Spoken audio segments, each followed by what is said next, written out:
లే మగవాళ్ళనైతే సాక్షాత్ శ్రీరామచంద్రుడిలాగా ఉన్నాడంటారు. పాఠాల్లో గూడా ఉండేది. రాముడు మంచి బాలుడు. ఇప్పుడుందా అది? ఇప్పుడుండదు. ఆ! సాక్షాత్ రామచంద్రుడిలాగా ఉన్నాడు. లక్ష్మీదేవిలాగా ఉంది. సీతమ్మలాగా ఉంది. అన్నదమ్ములు చిన్న పిల్లలు బాగున్నారు. పెద్ద రామలక్ష్మణులాగా ఉన్నారు. అలా పూర్వము వాళ్ళు ఎద్దులకు కూడా పేర్లు పెట్టుకునేవాళ్ళు. రామ్, భీమ్ అనేది. ఆ! ఎద్దులు. రాముడు, భీముడు. అదే. సద్గుణాలు. సర్వై గుణై తత్ర సమాసతే సుర. సుర అంటే దేవతలు. దేవతలు అంటే మంచి ప్రవర్తన కలవాలని దేవతలు అంటారు. ఏంటి ఆ మంచి ప్రవర్తన అంటే విష్ణువు, కృష్ణుడు ఏదైతే భగవద్గీతలో ఇచ్చాడో దాన్ని ఉన్నది ఉన్నట్లు వాళ్ళ జీవితంలో ఆచరిస్తుంటారు. అంతే, దానికి మించింది ఏం చేయరు ఇక. దాని ద్వారా వాళ్ళకి అప్రయత్నంగానే వాళ్ళలో దైవీ గుణాలు అలవడతాయి. దైవీ గుణం ఏంటి? దైవీ గుణాలు. ఈ దైవీ గుణాలు అలవడాలి. మొట్టమొదట 4 దుర్గుణాలు వెళ్ళిపోతాయి. మొట్టమొదట ప్రాథమికంగా ఏంటివి? మత్తు మందలు, మాంసం, జూదం, వ్యభిచారం, వీటి నుంచి దూరం అవుతారు మొట్టమొదట. ఎప్పుడైతే ఇవి పోతాయో మిగతావన్నీ అప్రయత్నంగానే వచ్చేస్తాయి. ఇవి కూడా అప్రయత్నంగానే వెళ్తాయి. నువ్వు కేవలం చేయవలసింది నేను ఈ 4 పాపాల నుంచి దూరం ఉండాలి అనే ఆలోచన అవసరం లేదు. నామం వినటం, పలకడం, భగవద్గీత, భాగవతం, అంతే, అవి వెళ్ళిపోతాయి. భజహు హరిపద నీతిరే. భక్తుడిని మించిన నీతివంతుడు ఎవరు ఉన్నాడు? ఎవరైనా ఉంటారా భూమి మీద? నీతి. భజహు హరిపద నీతిరే. ఎవరైతే భగవద్భక్తి చేస్తుంటారో వాళ్ళలో ఈ శ్లోకం అన్ని సద్గుణాలు. అవినీతి. భక్తుడు అవినీతికి పాల్పడలేడు. సాధ్యం కాదు అది ఎంత చేసినా కూడా. మనం ఎంత ప్రయత్నం చేసినా భక్తుడి దగ్గరికి వెళ్ళి నీకు లంచం ఇస్తాను, ఇది చేస్తాను, అది చేస్తాను, వాళ్ళ వల్ల కాదు. ఆయన వనవిహారి ప్రభు ఉన్నారు కదా కొత్తపల్లిలో. ఇది ఈయన ప్రభు సెక్రటరీగా పనిచేసేటప్పుడు ఆయన ఒక పైసా తగలరు. ముందు కూడా తగిలే వ్యక్తి కాదు. ఇస్కాన్కి వచ్చిన తర్వాత చాలా నిక్కచ్చిగా పని చేసేది. ఆయన చాలా ఖచ్చితంగా పని చేస్తున్నారని అది తట్టుకోలేని కొంతమంది ఆయన మీద ఏదో ఒకటి అపవాదు తీసుకురావాలి, కలంకం తీసుకురావాలి. ఈ అవినీతి నిరోధక శాఖ, యాంటీ కరప్షన్ బ్యూరో వాళ్ళకి ఫోన్ చేసి ఈయన లంచం తీసుకుంటారు అది ఇది. ఆయన కూర్చొని ఉన్నారు. వాళ్ళు వచ్చారు. వచ్చేసి మీరు బ్యాగు అన్నీ అట్లే వదిలిపెట్టండి, బయటికి రండి అని పక్కకు వచ్చేసారు. బ్యాగ్ తీసి చూస్తే బ్యాగ్లో భగవద్గీత ఉంది. భగవద్గీత చూసి వాళ్ళు, సార్ తప్పు అయిపోయింది, మమ్మల్ని క్షమించండి. ఈయన మళ్ళీ కామ్గా కూర్చున్నారు. ఏమీ తెలియలేదు. బయటికి రమ్మంటే వచ్చాడు. లోపల తప్పు అయిందంటే హరే కృష్ణ అంటే హరే కృష్ణ. ఈయన భగవద్గీత చూస్తేనే వాళ్ళ మనసు, ఇతను బ్యాగులో భగవద్గీత పెట్టుకొని తిరుగుతున్నాడంటే డబ్బులు లేవు ఇతని బ్యాగులో. ఇతని మీద మేము సంశయించాం మనము. వాళ్ళకు కూడా కొంచెం భయం వేసింది.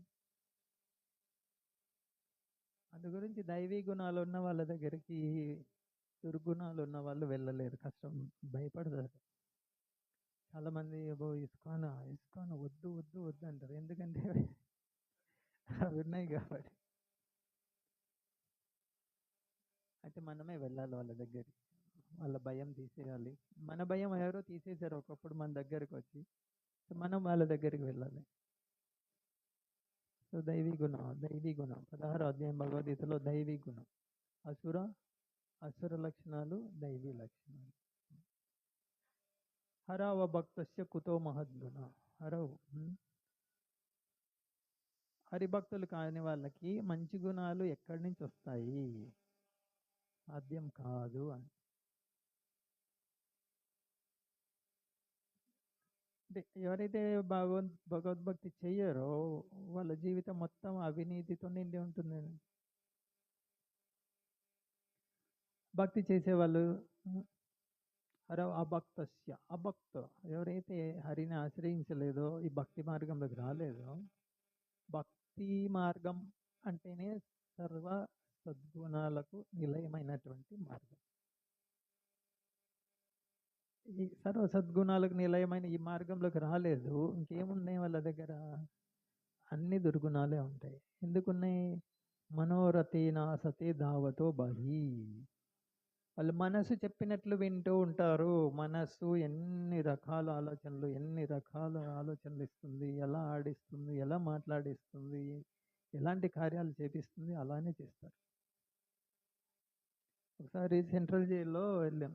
ఇక్కడ మహారాష్ట్రలో ఇక్కడ సెంట్రల్ జైలు ఎవరు ఉంటారు తెలుసా? శిక్ష ఎవరికైతే ఖరారు అయిపోయిందో వాళ్ళు ఉంటారు. ఇంకా విచారణ జరుగుతూ ఉన్నప్పుడు చిన్న చిన్న జైల్లో ఉంటారు. Kadapa central jail, Rajahmundry central jail, Tihar jail, వాటిలో శిక్ష ఖరారైన వాళ్ళు ఉంటారు. వాళ్ళతో మాట్లాడితే మనకేమనిపిస్తుంది? వీళ్ళంతా కరుడు కట్టిన నేరస్తులు వీళ్ళు ఉంటారు. వాళ్ళలో ఒకరిద్దరు కరుడు కట్టిన నేరస్తులు, ప్రొఫెషనల్ కిల్లర్స్ ఉంటారు తక్కువ. అయితే వాస్తవంగా చెప్పాలంటే ప్రొఫెషనల్ గూండాలు జైల్లో ఉండరు, బయట తిరుగుతుంటారు బెయిల్తో. వాస్తవానికి జైలు ఉండేది వాళ్ళ కోసం. కానీ ఎవరైతే అమాయకులు ఉన్నారో, అయితే ఈ అమాయకులు ఎందుకు లోపలికి వెళ్ళారు? క్షణికావేశంలో మనసులో ఏదో కలిగిన ఆ కోపంలో కత్తి తీసుకొని పొడవడమా, కట్టెతో కొట్టడమా, రాయి విసరడమా, చెంపకేసుకోవడం, ఏదో చనిపోవడమా జరిగింది. చాలా బాధపడతారు తెలుసా వాళ్ళు. ఆ క్షణంలో ఎందుకు నన్ను కర్ర ఉండింది, కర్రతో కొట్టాను అని బాధ వ్యక్తం ఏడ్చేశాడు ఒక ఆయన. అయితే ఆయన ఏడుస్తుంటే నీకు చూసి అనిపిస్తుంది, ఇతను చంపుతాడా, అటువంటి స్వభావం ఉందా ఈయనకి అని నీకే సంశయం వేస్తుంది, ఇతను చంపుతాడా అని. ఏం జరిగింది అంటే ఆ క్షణికావేశంలో, అంటే నా మనసు నా అదుపులో లేదు ఆ కొంచెం సేపట్లో అని.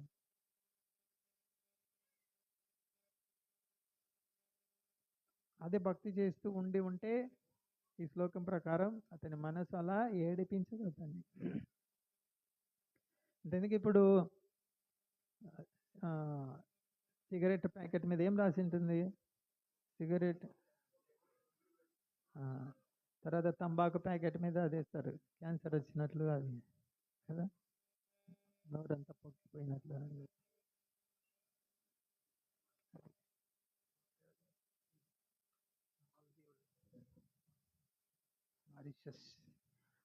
హరే కృష్ణ, హరే కృష్ణ ప్రభు.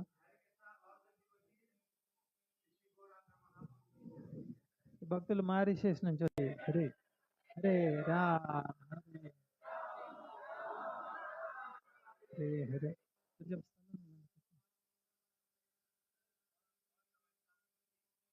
హరే కృష్ణ.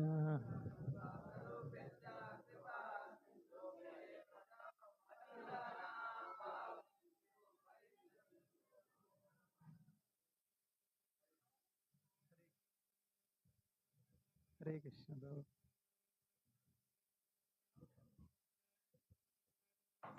స్థలం ఇవ్వండి బాబు.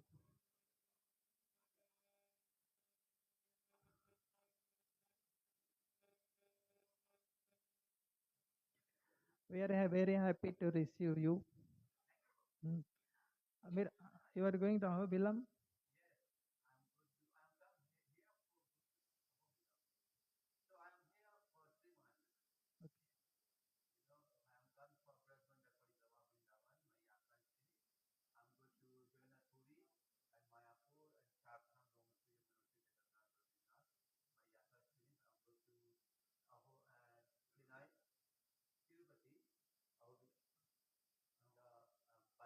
Tirupati.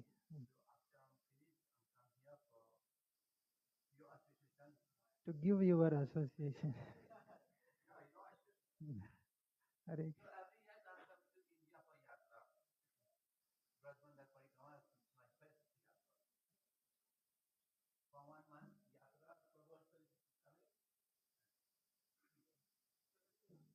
Your name, Prabhu? My name is Prajuna Das.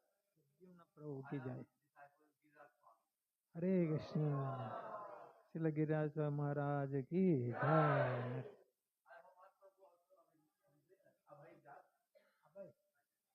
अभय प्रभु की जय। Hare Krishna. Welcome to this program. Hare Krishna. हरे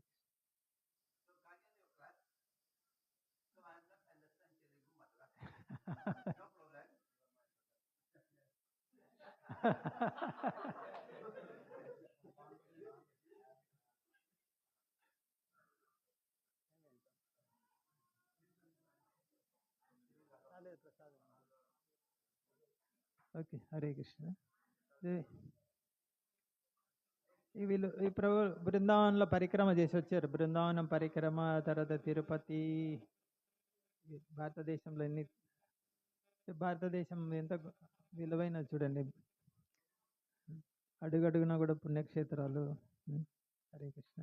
సరే, ఇక 2 నిమిషాలు ఆపేస్తాము.